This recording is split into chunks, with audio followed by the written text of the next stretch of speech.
कराची के इलाके गुलिस्तान जौहर में डकैती मज़ाहिमत पर एक शहरी जाँ बहक हो गया। पुलिस के मुताबिक भिटाइयाबाद में डकैती मज़ाहिमत पर जाँ बहक शख्स की शनाख्त 30 साला नईम के नाम से हुई।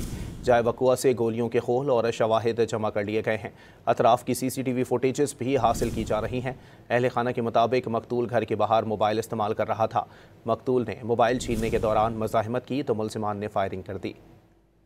कराची के इलाके गुलिस्तान जौहर में डकैती मज़ाहिमत पर एक शहरी जाँ बहक हो गया। पुलिस के मुताबिक भिटाइयाबाद में डकैती मज़ाहिमत पर जाँ बहक शख्स की शनाख्त 30 साला नईम के नाम से हुई।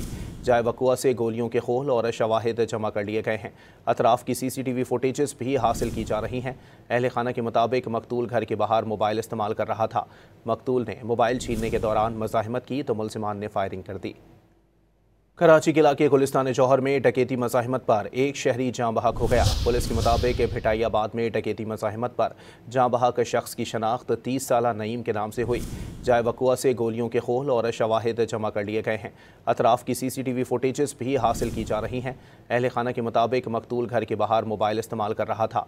मकतूल ने मोबाइल छीनने के दौरान मज़ाहिमत की तो मुलजिमान ने फायरिंग कर दी।